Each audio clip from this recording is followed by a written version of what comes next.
Welcome to London, Dustin Poirier. Good to be back. You've obviously got the big fight that everybody is clamouring for in the lightweight division. You've got the big title fight with Khabib. It's going to go down in Abu Dhabi, of course. How excited are you? I'm excited, He's got the big title fight with me. That's what it is. Nice. I'm excited, Like I said, I have a piece of the world title, and in September 7th, we unify the belts. 2 champs enter the octagon, 1 leaves, and it's going to be a big show, a big event, and I'm excited, man. I embrace all this stuff stacked against me traveling out there, and I'm going to shock the world. Last time you stepped into the octagon, 2 champs stepped in. 1 champ yourself stepped out, but you actually came away with an interim title rather than the full title, of course, because Max was stepping up. Was that kind of bittersweet a little bit because you didn't get a full world title belt necessarily, even though you've beaten a world champion? I mean, Max is a current world champion.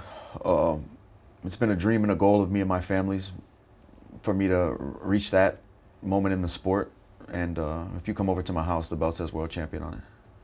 Defeating Max, seeing you lift that belt, having your family around you and your teammates, was it everything you'd hoped it would be? Or was it more that did it feel even more bigger than what you thought it might be?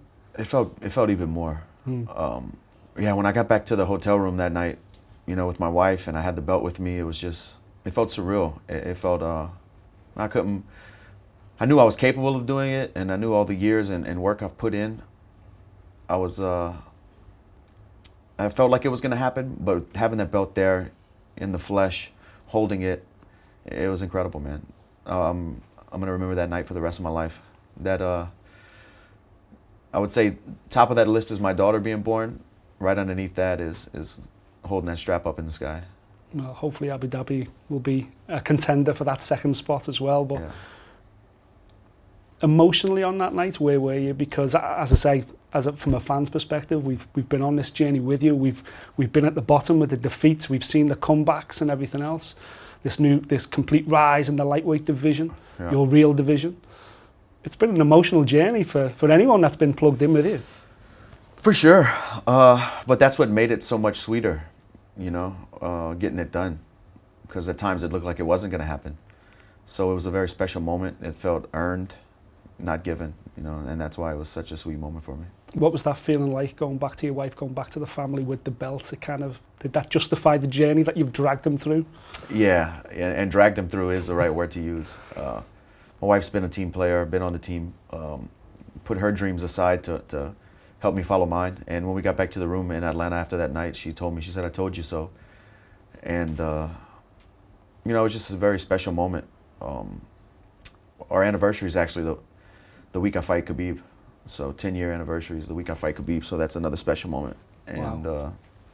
I'm going to do it again. You don't need to ask her what present she wants for the anniversary then. Yeah, gold strap, you already know. You've obviously got a daughter now as well, 2-3-year-old daughter, similar to myself. How has that changed your aspect of your life, the way you approach fighting? Has it changed you at all? Does it give you bigger aspirations? Does it put your feet back on the ground? Not that I ever got away from that home life or anything. I've always been there, but if anything, it's taught me patience, and it's put fighting in perspective to me. Because before she was born, fighting was everything, and it still is, but it was who I was. Mm-hmm. And now it's something I do. Yeah. Who I am as a father and a husband, and a hard worker. It kind of put things into perspective and slowed things down in my life a little bit. Taught me patience, and also made me look at myself in the mirror and make me want to be more defensively responsible, take less damage. I want to be there for my daughter, I want to be there when she gets married and has kids herself one day. And I don't want to be beat up old man, I know this, what I do for a living isn't good for you, but if I can do it smart, I can age well. I have a daughter of a similar age, and she kind of runs our household. Is it the same in yours? Is she the boss? No, she's the boss, and she knows it. Yeah, she knows it. Have you had to ask her if you could borrow the belt to bring it over to London as a hair belt now? It's hers. Oh, she loves it too, and I don't know how she knows, but because she's only 3, she understands what's going on, but not to that level. But I think she feels how much it means to me. Yeah. Yeah. Let's look back at your career. Let's talk in particular about the Conor fight, because in defeat, I think you as an athlete learned so much about yourself, about the game. Obviously, since then, you've dropped one fight, and I think it's 11. Was that the seminal moment? Was that the turning point in your career? It's tough to say. I mean, it was a huge loss. But if anything I can say I took away from that fight was maybe the mental warfare. You know, I stopped caring so much about what people thought and about what people said. Not only my opponents, but the media and the fan base. That's the biggest takeaway from that fight. Yeah. But I think my success is a accumulation of all the lessons I've learned and the years I've put in and the rounds that I've trained. Is it that more the experience of fighting Conor that you came away with? You know, when Conor fights, it seems so much bigger than anything else. And since then, you've hardly missed a beat since then. Yeah, I'm sure it helped part of the learning process. And it was a huge fight with me and Conor, but that was before the red panty night. That was when it was just another fight on the card, you know. Is Conor on the horizon for you? Would that be the ultimate defence? Would it be a red panty party end of the year? I mean, of course. Get that one back and also defend the belt? You know, I've said it before, I'm not, of course, financially, it would be incredible, but I'm not in this sport for revenge or to get even with these guys. I want to leave my own legacy. And after I beat Khabib, we'll see. There's other guys in line, honestly. Financially, I want to fight Conor, but there's other guys who paid their dues, and Tony's next. And then, you know, there's guys after him. So it just depends where the division's at when the next defense comes. Yeah, let's talk about your next opponent first. How do you go about facing a guy who's never lost a MMA fight before? There is no blueprint to beat this guy. He maybe lost a few rounds in his career, 2, 3 max. But it's just another fight, you know, and fighting is what I do. I'm going to find the holes. You know, there'll be a blueprint after this one. Mm-hmm. But like I said, I believe in myself. I don't need him to have glaring weaknesses for me to be confident and strong going into this fight.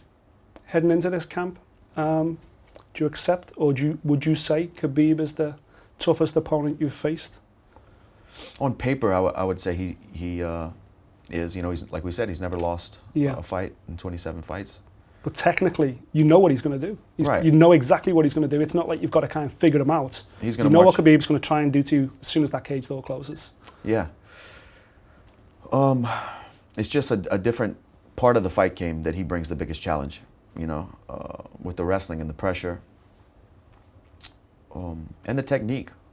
You know, his wrestling and grappling, his jiu-jitsu, the mix of all those things, the balance of the way he uses his body. He's very good at it.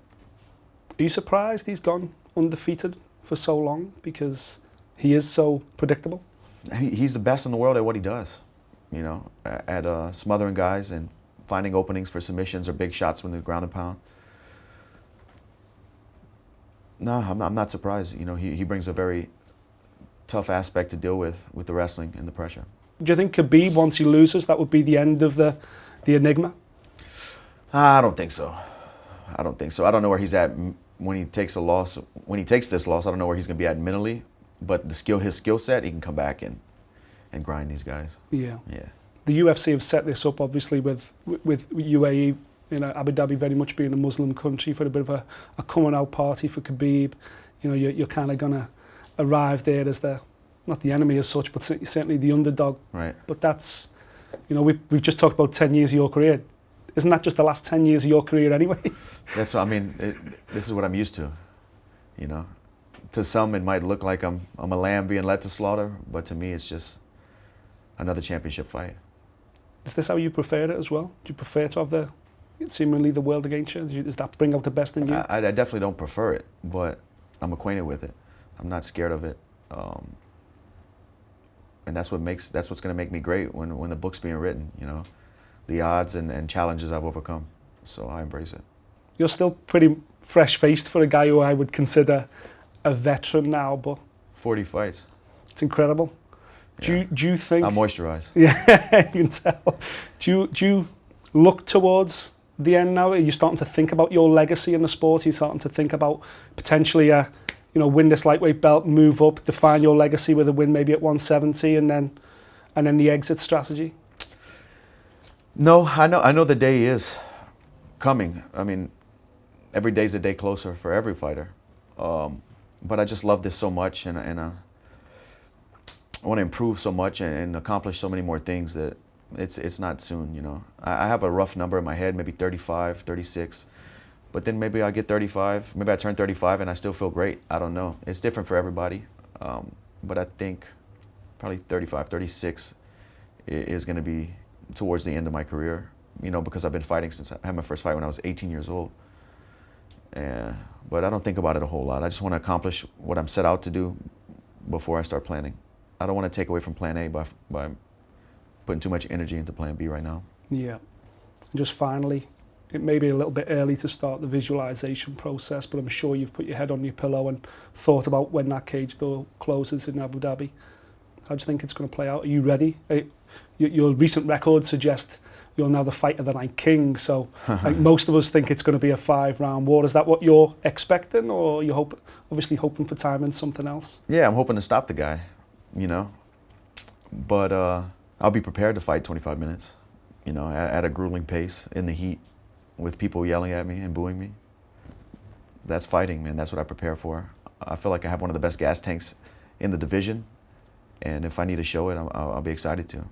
Well, I'm sure there'll be plenty of fans like me who remember the Fightville days and have followed the journey since, so we'll be cheering, so Yeah, you certainly won't be alone. for sure, man. I appreciate all the love. Thanks, Dustin. Much appreciated, man. Yeah. Congrats.